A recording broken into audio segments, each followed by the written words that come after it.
তোমারই খোঁজে, বন্ধু তোমারই খোঁজে। প্রিয় দর্শক, সবাইকে আমন্ত্রণ জানাই এবং আমন্ত্রণ জানিয়েই শুরু করছি বন্ধু তোমারই খোঁজে। দর্শক, আমাদের দেশের বিভিন্ন স্তরে যারা সফল মানুষ, তাদের অনেক কিছু সম্পর্কে আমাদের আগ্রহ থাকে এবং এই অনুষ্ঠান জুড়ে আমরা যাদেরকে অতিথি হিসেবে পাই, তাদের কাছ থেকে তাদের বন্ধুদের কথাগুলো তাদের সাথে কথা বলতে বলতে আপনাদের সামনে তুলে ধরি। দর্শক, আজ আমরা ভীষণ প্রিয় একজন মানুষকে পেয়েছি এবং তাকে বলা হয় ড্যাড অফ বাংলাদেশি কার্টুন কিংবা গ্র্যান্ডফাদার অফ জোকস। দর্শক, বুঝতেই পারছেন আজ যিনি অতিথি হয়ে এসেছেন তিনি আর কেউ নন, আমাদের সবার প্রিয় আহসান হাবিব। চলুন দর্শক, আমন্ত্রণ জানাই আজকের অতিথি আহসান হাবিবকে। Please welcome. কেমন আছেন? ভালো, অনেক ভালো আছি। আমন্ত্রণ আপনাকে আমাদের অনুষ্ঠানে বন্ধু তোমারই খোঁজে। আচ্ছা, আমি শুরুতে একটু উন্মাদ নিয়ে কথা বলতে চাই। আচ্ছা। উন্মাদের শুরুটাও হয়েছিল আপনার খুব প্রিয় দুজন বন্ধুর হাত ধরে এবং পরবর্তীকালে এখনো পর্যন্ত আমরা আপনাকে পেয়েছি ইশতিয়াক হোসেন এবং কাজী খালিদ আশরাফ। শুরুর কথাটা এই দুই বন্ধুর সাথে। আসলে আমরা তো অনেক বন্ধুই ছিল, তো আমাদের কাজী খালিদ আশরাফ এবং ইশতিয়াক হোসেন তারা একটা প্ল্যান করলো যে একটা ম্যাগাজিন করতে হবে। কাজী খালিদ আশরাফ আগের থেকে সে নটরডেমের ছাত্র ছিল, তখন একটা ব্যাপার ছিল সাইক্লোস্টাইল নামে একটা পেপার ছিল। সাইক্লোস্টাইল পেপারে অনেক কিছু ছবি টবি একটা কিছু করা যেত, তো ওইরকম তারা একটা ম্যাগাজিন করতো নটরডেম থেকে। তো তারা ওই প্রথম উন্মাদ ম্যাগাজিনটা করার চিন্তা করলো আর কি। আমিও তাদের সাথে যুক্ত হয়ে গেলাম, যেহেতু আমিও ছবি আঁকতাম, খালিদ আশরাফও ছবি আঁকতো। ইশতিয়াকের আবার মাথায় প্রচুর আইডিয়া ছিল, অনেক সুন্দর সুন্দর আইডিয়া, ফানি আইডিয়া। তো আমরা এইভাবেই শুরু করে দিলাম আর কি। আরও ছিল সাইফুল হক নামে এক বন্ধু ছিল, সবাই মিলেই একটা শুরুটা হয়। উন্মাদকে কি বলতে পারি, বন্ধুত্বের একটা। হ্যাঁ, অবশ্যই বন্ধুরা মিলেই তো এই কাজটা করলো, যে কারণে এটা এখনো টিকে আছে আর কি। যদিও তারা এখন আর যুক্ত নেই, আমি এটা ধরে রেখেছি। উন্মাদের সাথে বন্ধুত্ব আরও একটা খুব গুরুত্বপূর্ণ জায়গায় জড়িয়ে আছে। আপনার এক বন্ধুর সাথে একই সাথে আপনাদের দুজনের ব্যাংকে চাকরি হলো, মানিকগঞ্জে গেলেন ব্যাংকে চাকরি করতে, এবং সেই বন্ধু যাবার সময় আপনি বলেছিলেন যে আমি ব্যাংকি জীবনটা কাটিয়ে দিতে চাই, সে বলেছিল যে না, এটা হবে না। কিন্তু এক রাতের পর সিনারিওটা চেঞ্জ হয়ে গেল, সকালে উঠে আপনি বললেন না, আমি আসলে উন্মাদে ফিরে যেতে চাই, কিন্তু সেই বন্ধু বললেন না, এখানেই থেকে যেতে হবে। এটা ইন্টারেস্টিং। আমার জীবনের প্রথম চাকরি আর কি, একটা ব্যাংকে। দুজনের পোস্টিং হলো, আমার ক্লোজ ফ্রেন্ড, ইউনিভার্সিটির ফ্রেন্ড, দুজনের পোস্টিং হলো মানিকগঞ্জে। তো প্রথম দিন কাজ করে আমি খুব উৎসাহিত হয়ে গেলাম। আমি বললাম যে না, এই ব্যাংক ছাড়া যাবে না, জনমানুষের সাথে কাজ করতে হবে। তো আমার বন্ধু বললো যে না, এখানে তো অসম্ভব, কঠিন গ্রাম, এখানে থাকা যাবে না। তো ওই রাতে আমাদের দুজনের ভিতরে খুব তর্ক বিতর্ক হইলো যে না, থাকতে হবে। ও বলছে না, থাকবে না। পরের দিন দেখি যে সে বলতেছে না, সে থাকবে, আমি বলছি আমি থাকবো না। মানে পুরো রিভার্স আর কি। তো পরের সপ্তাহে আমি চলে আসলাম, তো আমি আর ফিরে গেলাম না আর কি। আমার বন্ধু পরে শেষ পর্যন্ত চাকরি করেছে, সে বড় পোস্ট থেকে রিটায়ার করে এখন সে হচ্ছে বড় ব্যবসায়ী আর কি। আচ্ছা, অনেক কথা বললাম ভাই, আমরা একটু সামনে যাই, সামনে গিয়ে আর অনেক স্মৃতিচারণ করব। ভাই, আমরা একটু আপনার ছোটবেলার কথাগুলো শুনতে চাই, স্কুলের কথা। আপনি যদি আমি জানি যে 8টা স্কুলে পড়েছেন, সেই সময় এই যে স্কুল বদল খুব তাড়াতাড়ি সময় আপনার বাবার চাকরির কারণে, তখন বন্ধুত্বগুলো কিভাবে গড়ে উঠতো, বা গড়ে ওঠার আগেই হয়তো আবার হারিয়ে ফেলা সেই বন্ধুত্বগুলোর কথা? না, এটা ঠিকই। এটা আসলে আমার বাবা পুলিশে চাকরি করতেন, সেই কারণে আমরা বেশিরভাগ জায়গায় ম্যাক্সিমাম 3 বছর, আর কমও হয়তো বা অনেক সময় চলে যেত। আবার প্রমোশন হলেই আবার আরেক জায়গায়। এটা একটা খুব ইন্টারেস্টিং ব্যাপার ছিল। মন খারাপের ব্যাপারও ছিল যে যেখানে এক জায়গায় সেট বন্ধুদেরকে ছেড়ে আবার আরেক জায়গায় যেতে হচ্ছে। তারপরেও আমি 8টা স্কুলে, আমার 8টা জায়গাতেই কিছু না কিছু বন্ধু এখনো আছে। কিন্তু কোনো বন্ধুর কথা কি এখন মনে পড়ে, যাকে আর দেখাও হয় না, কিন্তু আজকে কথা বলতে গিয়ে হয়তো মনে পড়ছে যে কোনো এক স্কুলে? না, আসলে কি আমরা এমন একটা বয়সে পৌঁছে গেছি যে আমাদের আসলে আশেপাশে মৃত্যুর সময় চলে আসছে আর কি। আমার কিছু কিছু বন্ধু মারাও গেছে, এটা একটা ট্র্যাজেডি আর কি, যে কিছু কিছু বন্ধু মারাও গেছে, তাদের কথা খুব মনে পড়ে। একটা ব্যাপার কি, একটা সুন্দর একটা প্রভাব আছে যে তোমার যদি একটা ভালো বন্ধু থাকে তাহলে তোমার কোনো আয়নার প্রয়োজন নেই। যেমন একজন আছে হাসান খুরশিদ রুমি, সাজ্জাদ কবির, তারপরে আমার আব্দুর রহমান, আমার পুরনো বন্ধু সালেহ চৌধুরী, সে অবশ্য মারা গেছে, সালেহ আহমেদ, সে অবশ্য মারা গেছে বেচারা। আপনি একটা কথা একটু জানতে চাই, এরপর স্কুলের পরে আবার নতুন নতুন আবার বন্ধু হয়, কলেজ বিশ্ববিদ্যালয়ের কথা যদি বলি, সেই সময়ে বন্ধুত্ব তো ছিলই, কাদের সাথে ছিল, এবং সেই সময় আসলে কি করতেন বন্ধুদের সাথে, আসলে কি করে সময় কাটতো? বন্ধুদের সাথে তো মেইনলি হচ্ছে আড্ডাই, তাই না? আড্ডাই হয়তো, তারপরে হয়তো ছোটোখাটো অ্যাডভেঞ্চার। বিশ্ববিদ্যালয়ে ঢুকে তখন আবার কিছু মেয়ে বন্ধুও জুটলো, নতুন এক্সপিরিয়েন্স, ভালো লাগা, মেয়েদের সঙ্গে আড্ডা মারা, এই ব্যাপারগুলো তো মজার, তাই না? মানে এখন যেরকম বন্ধুরা ওই সুন্দর সুন্দর, এখন কিন্তু অনেক রেস্টুরেন্ট, তাই না? রেস্টুরেন্টে যে আড্ডা মারতেছে, ফাস্ট ফুড খাচ্ছে, এটা সেটা খাচ্ছে। আমাদের সময় এত সুযোগ সুবিধা ছিল না। আমরা হয়তো কোনো মাঠে বসে সিঙ্গারা খাচ্ছি কিংবা সামান্য কিছু খাচ্ছি, ওটার মধ্যে অনেক মজা ছিল। আমাদের সীমিত অর্থ নিয়ে কিন্তু আমাদের আড্ডাটা হয়তো অনেক সুন্দর আর কি। এক্স্যাক্টলি। আমি এই কথাটা একটু আপনার কাছে জানতে চাই, এই যে সময়ের বদলে যাওয়া বলছিলেন, এখন হয়তো রেস্টুরেন্টে 4 দেয়ালের মাঝখানে বসে আমাদের জেনারেশন বা আমরা বন্ধুত্ব সেই সময়গুলো কাটে।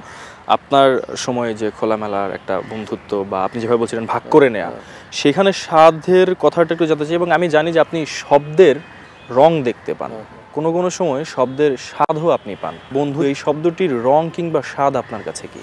এটা আসলে কি, এটা একটা ডিফারেন্ট একটা ব্যাপার। মানে আমি যেমন পৃথিবীতে কিছু মানুষ আছে তারা শব্দের রং দেখে, আবার শব্দটার একটা সাইজও দেখে, এবং শব্দটা ওই সাইজটাকে কামড়ে খেলে কেমন লাগবে ওইটাও দেখে। মানে 3 ধরনের মানুষ আছে, এটা একটা ফানি ব্যাপার। এটা আসলে হয় কি, মানে পরে জানা গেছে যে ওভারল্যাপিং আর কি। আমার হয়তো শোনার যে নার্ভ এবং চোখের যে নার্ভ, দুটো ওভারল্যাপিং হয়ে আছে, যে কারণে আমি একটা শব্দকে শব্দ হিসাবে দেখি না, রং হিসাবে দেখি। যেমন বন্ধু, এই শব্দটা আসলে লাল এবং হলুদের একটা মিক্সচার আর কি, মিক্সচার একটা শব্দ। একটা দীর্ঘ সময় আপনি তো কার্টুনের সাথে জড়িয়ে গেলেন, জোকসের সাথে ছিলেন, যেটা আপনার অনেক আগে থেকে প্যাশনের জায়গায় ছিল। আমি একটু সেই কথা শুনতে চাই যে মানে কার্টুন কিংবা জোকস এই বিষয়গুলো কখনো কি মানুষের বন্ধু হতে পারে কিনা? হ্যাঁ, অবশ্যই। আমার ক্ষেত্রে তো তাই। আমি নর্মালি কার্টুনে কাজ করি, আমার ফ্রেন্ডদের সার্কেল যেটা তৈরি হয়েছে এখনকার যে সার্কেল, তারা সবাই কার্টুন রিলেটেড।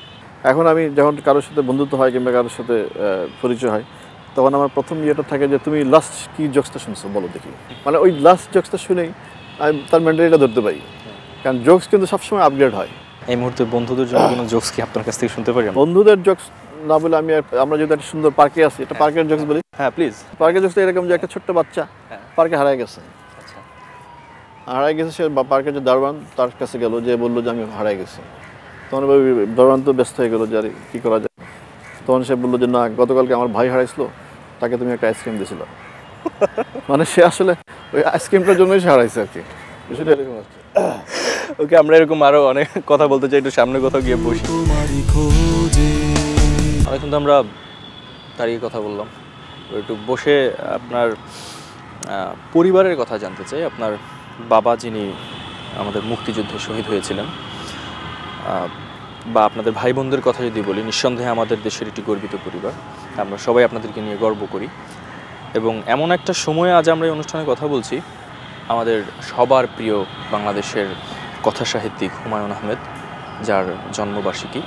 তার সাথে আপনার বন্ধুত্বের কথা, পরিবারের সাথে আপনার বন্ধুত্বের কথা আমি একটু জানবো। পরিবারে আপনাদের যে কালচারটা ছিল, লেখালেখি, ছবি আঁকা, এই ব্যাপারটা। এবং আপনার বাবার লেখাটা বই আছে, দীপ নেভা যার ঘরে, কিন্তু খুব কাকতালীয়ভাবে এখন যদি আমরা তাকিয়ে দেখি, তার পুরো ঘর কিন্তু আলোকিত, সারা বাংলাদেশকে আলো দিয়েছে।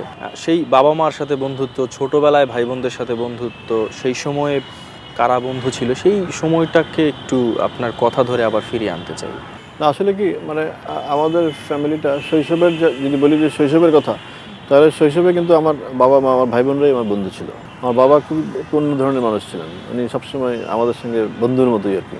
মাও বন্ধুর মতো, মা একটা করা ছিলেন, বাট বাবা খুব বন্ধুর মতোই ছিলেন। মানে শৈশবে কিন্তু আমি বড় হয়েছি বাবার গল্প শুনে, আমার বড় ভাইয়ের গল্প শুনে, আমার মেজো ভাই গল্প বলতো, বড় বোন গল্প বলতো। আমরা 6 ভাই বোনই বন্ধুর মতো। তো শৈশবের যদি প্রথম বন্ধু কারা যদি বলা হয়, তাহলে আমি বলবো আমার 6 ভাই বোনই প্রথম বন্ধু।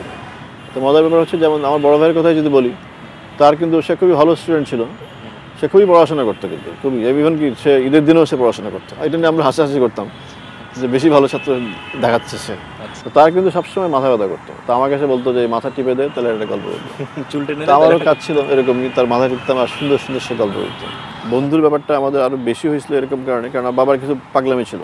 হঠাৎ করে সে ঘোষণা দিল যে একটা সবাইকে গল্প লিখে জমা দিতে হবে, তবে সেটার আবার পুরস্কার ছিল। তবে আবার ছবি আঁকার প্রদর্শনী হতো, সবাইকে ছবি আঁকতে হবে, সেই ছবি আঁকে সবাই জমা দিত। তো বাচ্চারা কিন্তু এগুলি মজা পাইতো, শুধু আমরা না, আমাদের ছোটোখাটো পাড়ার যে বন্ধুরা ছিল তারাও ছবি আঁকে জমা দিত। আমি একটু জানতে চাই যে সেই শৈশবে, ছোটোবেলায় আমাদের সবার প্রিয় হুমায়ুন আহমেদ, তার জন্মদিন কিভাবে আপনারা পালন করতেন, কিভাবে পালিত হতো? জন্মদিনের ব্যাপারটা কখনোই আমাদের ফ্যামিলিতে ছিল না। মানে জন্মদিন তো পালন হচ্ছে এখন। মানে সে আমার যেটা মনে আছে, প্রথম আমার বড় ভাই বোনরা, হুমায়ুন আহমেদ কিংবা আমার মেজো ভাই, আমার বড় বোন একবার তারা কোনো একটা জন্মদিনে গিয়েছিল আর কি, দাওয়াতে। তো ওইখানে জন্মদিনটা দেখে এসে তাদের ইচ্ছা হলো যে এরকম একটা ব্যাপার আছে, তারা জানে না। তখন তারা ঠিক করলো যে আমাদের বাসায় একটা জন্মদিন করতে হবে। তখন সৌভাগ্যক্রমে সামনে ছিল আমার জন্মদিনটাই আর কি, 15ই নভেম্বর। 15ই নভেম্বর। হ্যাঁ। তো অফিসিয়ালি তখন সবাই ঠিক করলো যে আমার জন্মদিনটা পালন করতে হবে। তখন একটা মোম জোগাড় করা হইলো, মোমটা জ্বালানো হইলো, আম্মা বোধহয় কিছু পিঠা বানিয়ে দিয়েছিলেন, আর ছিল বাদাম, এটা মনে আছে আমার। সবাই একটু বাদাম টাদাম দিয়ে এটা জন্মদিন পালন হইলো আর কি। কিন্তু কোনো গিফট ছিল না, কারণ গিফট দেওয়ার ব্যাপারটা আমরা তখন বুঝে উঠতে পারিনি আর কি। তো ওইটাই ছিল আমাদের পরিবারের প্রথম জন্মদিন। তারপরে হুমায়ুন আহমেদ যখন আস্তে আস্তে বিখ্যাত হলো, তখন আস্তে আস্তে শুরু হলো আর কি জন্মদিন করা আর কি। তার সাথে সরাসরি এমন কোনো স্মৃতি যেগুলো হয়তো কখনো কোথাও আপনার বলা হয়নি? তার সাথে আসলে অনেক স্মৃতি ছিল, তার সাথে অনেক স্মৃতি। সে কিন্তু খুব মজার একটা মানুষ ছিল। আমি তখন স্কুলে তখন ভর্তিও হই নাই। সে একদিন এসে আমাকে বললো সিগারেট খাবি? আমি তো অবাক, সিগারেট, সে তখন ক্লাস 10-এ পড়ে, তো সিগারেট খাওয়াই মানে ব্যাপারটা অদ্ভুত না? তো আমি খুব আগ্রহী হইলাম যে খাবো। তো সে বললো তাহলে যে রান্না করতে ম্যাচ নিয়ে আয়। তো আমি দ্রুত ওই রান্না করতে ম্যাচ নিয়ে আসলাম। সে পকেটে করে কিছু একটা আনছে, তো আমরা দুজনে মিলে বাসার পিছনে গেলাম একটা নিরিবিলি জায়গায়। তখন সে একটা কাগজের মোড়ক খুলে 2টা বের করলো। ওই যে তখন একটা নতুন একটা চকলেট আসছে, সিগারেট চকলেট বলে আর কি। এক্স্যাক্টলি আমি ভাবছিলাম, সিরিয়াসলি আমি ভাবছিলাম আমাদের লম্বা সিগারেটের চকলেট। তারপরে সিগারেট জ্বালে আমাকে ধরলো, নিজেকে ধরলো, তারপরে দুজনে টানতে শুরু করলাম। মানে এটাই ফান আর কি। ভাইকে কখনো বলা হয়নি এমন কোনো কথা আছে? মানে বেশিরভাগ সময় তো আমরা যখন বড় হয়ে গেলাম সবাই তো বিয়ে টিয়ে করে আলাদা হয়ে গেলাম, মানে যেটা নিয়ম আর কি। তাকে আসলে বলা হয় নাই যে সে যে আসলে, যেটা আমার মনে হয় এখন বলা যেতে পারে যে আসলে তারে খুব পছন্দ করতাম, তারে খুব ভালোবাসতাম আর কি। মানে ভাই হিসেবে হয়তো এটা বলাটা একটু অন্যরকম, তারপরে আমার মনে হয় তাকে আমি আসলে খুবই পছন্দ করতাম। মানে সে আমার আইডলের মতো ছিল, আছে না একজন কাউকে ফলো করে, আমার বড় ভাই ছিল সেরকম একটা মানুষ। উপাধিটা যদি বলি যে গ্র্যান্ডফাদার অফ জোকস, আমাদের প্রিয় হাসান হাবিব, সেই কথাগুলো আরও শুনবো, বলবো, তবে আরও কিছু চমক আপনার জন্য আছে। আমরা একটু কোথাও গিয়ে এখন হাঁটি বা একটু দাঁড়াই, চলো। তোমারই খোঁজে। আপনি স্কুল জীবনে সব ক্লাসেই কিন্তু ক্যাপ্টেন ছিলেন, এবং একটা মজার ঘটনা হচ্ছে একবার একটা ছোটোখাটো দুষ্টুমির কারণে আপনার ক্যাপ্টেন্সি চলে যায়, এবং সেই ঘটনাটা আমরা একটু মনে করতে চাই। এটা আসলে খুবই মর্মান্তিক। আমি একটু ছিলাম, একটু মারদাঙ্গা টাইপের ছিলাম আর কি। আচ্ছা। তারপর লাস্ট একটা ইনসিডেন্ট হলো, তারপর আমার ক্যাপ্টেন্সি চলে গেলো, এবং সেই যে আমার মধ্যে একটা হীনমন্যতা ঢুকলো, এখনও বের হয় নাই। এখন কি সেরকম বন্ধুদের সাথে আগের মতন সময় দেয়া বা আড্ডা দেয়া? এখন আসলে কি আমি যেরকম ব্যস্ততার মধ্যে থাকি, আমার বন্ধুরা ব্যস্ততার ভিতর থাকে, তারপর হঠাৎ দেখা হয়ে যায়, তখন এটা আমরা খুব এনজয় করি। আরে কী খবর আছেন? এখন যদি আপনার কোনো বন্ধু আপনার সাথে এসে এখন কথা বলেন বা আমাদের সাথে এখন আসেন, কথা মানে হাজির হন, কেমন লাগবে? তো অবশ্যই ভালো লাগে, এটা অবশ্যই এটা মিরাকেল ব্যাপার হবে আর কি। আমরা সেই মিরাকেলটা ঘটিয়ে দিতে চাই। আমরা আমন্ত্রণ জানিয়েছি আপনার খুব প্রিয় একজন বন্ধু এবং আমাদেরও ভীষণ প্রিয় মানুষ, হাসান খুরশিদ রুমি ভাই। রুমি ভাই, ওয়েলকাম। আরে রুমি ভাই, কি ব্যাপার? না, রুমি ভাই কিন্তু একটা ব্যাপার আছে। রুমি ভাই কিন্তু আমাদের বন্ধুদের মধ্যে সবচেয়ে ধনী বন্ধু। আচ্ছা। আমরা আসলে অনেক সময় পাগলামি করি না, রুমি ভাইকে বলে রুমি ভাই চলেন একটা নাটক বানাই। রুমি ভাই রাজি, সাথে সাথে চলেন। কি নাটক হবে? অ্যাকশন নাটক হবে। তো সেই ধরনের একটা নাটক আমরা এরকম অনেক পাগলামি রুমি ভাইয়ের সঙ্গে করছি। রুমি ভাই, আমি একটু আপনার সাথে কথা বলবো এখন। ভাইয়াকে আমরা অনেক কিছু জেনেছি। দুজনের বন্ধুত্ব কবে থেকে শুরু হয়েছিল? পরিচয়টা হয়েছিল অ্যাকচুয়ালি আমার বাসায় হঠাৎ করে একটা ছেলে আসলো, নাম হলো আনোয়ার সাদার, সে বুয়েটে পড়ে। আমি সেদিন বাসা ছিলাম না, তো আব্বা বুয়েটের ছাত্র ছিলেন ফার্স্ট ব্যাচ। তো দেখলাম দুজনের ভিতরে খুব ভালো পরিচয় করে আলাপ টালাপ হচ্ছে। আম্মার কাছে শুনছি এটা পরে। সে আসছে অ্যাকচুয়ালি আমার কাছে একটা গল্প নিতে। হাইবের একটা পাবলিকেশন আছে দিনরাতি প্রকাশনী নামে, সেখান থেকে ছিল আর কি। সেটা আপনার একটা সংকলন বের করতে হচ্ছে, সায়েন্স ফিকশনের সংকলন, সম্ভবত এটা বাংলাদেশের প্রথম সায়েন্স ফিকশনের সংকলন। তো ওখানে আমার একটা গল্প চাই। 2 দিন পরে সে এসে আমাকে বললো যে ভাই একটা লেখা লাগবে। তা আমি বলছি ঠিক আছে আপনি আসেন, 2 দিন পরে এটা লেখাটা দেই। বইটা পাবলিশ হয়, মেলাতে আমি যাই, উনি স্টলে ছিলেন। তা আমি গিয়ে বললাম যে আমি বইটা একটু ঘাটাঘাটি করার পরে বললাম যে হ্যাঁ এই বইটার মধ্যে আমার তো একটা লেখা আছে, আমি কি লেখক কপি পেতে পারি কিনা। উনি বললেন যে প্রথমে 2 কপি কিনতে হবে, আর মেলা শেষের দিকে এসে আপনাকে লেখক কপি নিতে হবে। হ্যাঁ, তাই বলছিলাম। হ্যাঁ। তারপরে আমি 2 কপি কিনলাম, কেনার পর আমি চলে গেছি। মেলা শেষের দিকে আসছি, আসার পরে উনি আমাকে আমার লেখক কপি দেন। পরের বছর একই ঘটনা, ওই ছেলে আবার বাসায় আসে, বইটা বেরোয়, সেই একই ঘটনা, আবার 2 কপি কিনলাম। কেনার পরে 21শে ফেব্রুয়ারি পরে আমি ওনার স্টলে যাই। যাওয়ার পরে উনি এবার আমাকে স্টলের ভিতরে বসালেন। বসানোর পরে আমাকে চা খাওয়ালেন। চা খাওয়ার পর অনেকক্ষণ কথাবার্তা হওয়ার পরে উনি আমাকে বইটা তুলে বললেন উম্মাদে আসেন। অফিসে গেছি, অফিসে যাওয়ার পরে শুনলাম যে উনি একটা ম্যাগাজিন একজন ডিক্লারেশন পেয়েছেন, সেই ম্যাগাজিনটা এখন হাইবেকে দিবেন। সেটা বের করার জন্য, যে আমরা যে কোনোভাবে যে কোনো সাবজেক্টের উপর বের করতে পারি। তো হাবিব আমার কাছে পরামর্শ চাইলেন কী বের করা যায়। তখন আমার হঠাৎ করে মাথা থেকে বেরোলো সায়েন্স ফিকশন নিয়ে একটা ম্যাগাজিন বের করলে কেমন হয়, এটা বাংলাদেশে নাই। তখন ওই সায়েন্স ফিকশন ম্যাগাজিন আমরা বের করা শুরু করলাম। ওই যে অফিসে যাওয়া, প্রতিদিন যাওয়া, মৌলিক বই ম্যাগাজিনটার নাম ছিল মৌলিক। আস্তে আস্তে ডিপ হচ্ছি আমরা, এবং দুজনের ভিতরে ফ্রেন্ডশিপ। আমাদের বয়স হয়তো 2 বছরের ডিফারেন্স, কিন্তু আমরা কিন্তু আপনি এবং ভাই এই দুজনের ভিতরে আছে, কিন্তু ফ্রেন্ডশিপটা কিন্তু ফ্রেন্ডশিপের জায়গায় এখন ওটাই ভাবছিলাম যে দর্শকরা হঠাৎ করে ভাববে যে ভাইয়া আপনাকে ভাই বলে ডাকছেন, আবার মানে ব্যাপারটা ফ্রেন্ডশিপ। ব্যাপারটা রহিম ভাই কিন্তু প্রচুর পড়াশোনা করে, এটা তার ভালো গুণ আর কি। মানে আমরা যখন এখন গুগলে সবকিছু খুঁজি, ওনার যে লাইব্রেরি ওটাই একটা গুগলের জায়গা আর কি। আমার নিজের কালেকশনই আছে প্রায় 10,000। পার্সোনালি খুব পছন্দ করতেন হুমায়ুন আহমেদ।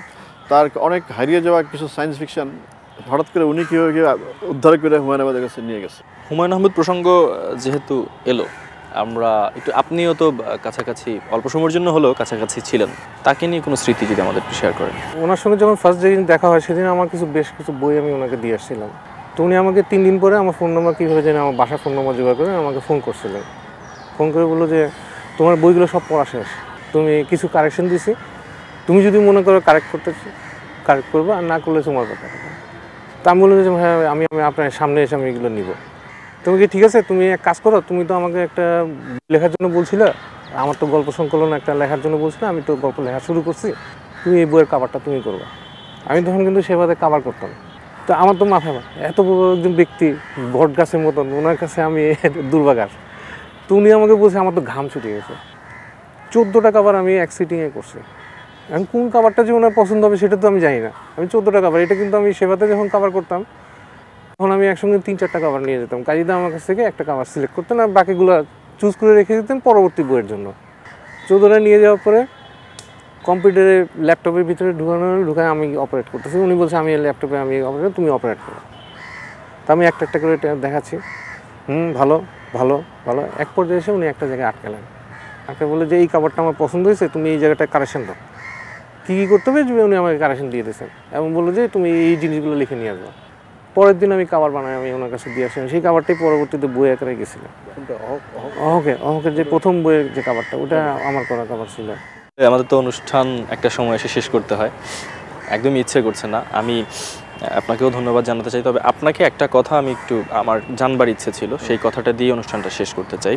আমরা জানি যে আমাদের প্রিয় হাসান হাবিব খুব হাঁটেন এবং হাঁটার সময় আপনি ভাবেন, এটা একদম আমার ব্যক্তিগত জানতে চাওয়া। আবার আমাদের প্রিয় মানুষ আপনার বড় ভাই হুমায়ুন আহমেদ, তার একটা চরিত্র দেখি হিমু, যিনিও হাঁটতে পছন্দ করেন, তিনিও খুব হাঁটেন। এর মাঝে কি কোনো ধরনের মিল কিংবা এখান থেকে না এরকম কোনো ব্যাপার কি আছে? না, আসলে ব্যাপারটা এরকম যে আমি আসলে যেমন হিমু যে চরিত্রটা হুমায়ুন আহমেদ এটা কাকে দেখে বানাইছে, তৈরি করছে, এটা আসলে আমার বাবার চরিত্র। এটা আসলে আমার বাবা এরকম ছিল। তো স্বাভাবিকভাবেই জিনগত কারণে হয়তো বিষয়টা হুমায়ুনের মধ্যেও আছে, আমার মধ্যেও কিছুটা থাকতেই পারে, তাই না? ব্যাপারটা এরকম। কিন্তু আমার যে হিমু যে ক্যারেক্টার, মূল ক্যারেক্টারটা, তার যে অ্যাক্টিভিটিস, এটা কিন্তু আমার বাবার ক্যারেক্টার। এটা কিন্তু জানতাম না। হ্যাঁ, দারুণ একটা তথ্য। আমাদের অনুষ্ঠানের বোধহয় এটা পূর্ণতা হলো। আমরা অনুষ্ঠান থেকে বিদায় নেব। দুজনকে অসংখ্য ধন্যবাদ। ভাই, আপনাকে জন্মদিনের শুভেচ্ছা অগ্রিম। আর এভাবে বিদায় নেব না, আমরা একটা জোকস শুনতে শুনতে আপনার কাছ থেকে বিদায় নেব। তবে যদি বলেন আমি একটু বিদায় নিয়ে এসে তারপর জোকসটা সবার জন্য শুনি। প্রিয় দর্শক, সময়ের হাত ধরে আমরা অনুষ্ঠানের শেষ প্রান্তে। তবে আগামী সপ্তাহে আবারও কোনো প্রিয় মানুষের বন্ধুত্বের গল্প নিয়ে আপনার প্রিয় চ্যানেল এনটিভির পর্দায় হাজির হব। তার আগে বলি, আজ তো বুঝেই নিলেন বন্ধুত্বের রং হচ্ছে লাল এবং হলুদ। আরও অনেক রঙে রঙিন হয়ে থাকুক, রংধনু হয়ে আসুক আপনার জীবনে বন্ধুত্ব। বন্ধুদের নিয়ে অনেক বেশি ভালো থাকুন, এনটিভির সাথে থাকুন, সেই প্রত্যাশায় আজকের মতো বিদায়। আল্লাহ হাফেজ। আমরা জোকসটা শুনি। জোকসটা আসলে একটা জন্মদিনের একটা জোকস আর কি। মানে এক ভদ্রলোক, বয়স্ক দাদু আর কি, তার বয়স ধরেন 102 বছর। তো নাতিরা সব ঠিক করলো যে জন্মদিন করতে হবে, রিয়েল লাইফ জোক। তখন একদল বেড়ে গেলো মোম কিনতে, কিন্তু 102টা মোম তো পাওয়া মুশকিল মফস্বল শহরে। তো তারা কিছুতেই পাচ্ছে না। তখন তাদের দাদু যে সে একটা বুদ্ধি দিল। সে বললো, তোরা এক কাজ কর, 60 ওয়াটের একটা বাল্ব লাগা কেকের উপরে, আর বাকিগুলি কিনে ম্যানেজ করে। তাদের বুদ্ধিটা পছন্দ হইলো, মাঝখানে একটা 60 ওয়াটের বাল্ব আর চারিদিকে বাকি মোমগুলি লাগানো হইলো। কিন্তু ট্র্যাজেডি যেটা হচ্ছে, 60 ওয়াটের বাল্ব যখন জ্বালানো হইলো, কেক তো গলে শেষ। কেক তখন লিকুইড ফর্মে চলে গেছে। তো কি আর করে, কাপে করে সবাই লিকুইড ওই কেক খেয়ে মোম নিবে, তারা জন্মদিন পালন করলো। এই ঘটনাটা আসলে এক ভদ্রলোকের ঘটছে আর কি। সেজন্য রিয়েল লাইফ যোগ দিয়ে আমরা প্রোগ্রাম শেষ করলাম। অনেক ধন্যবাদ।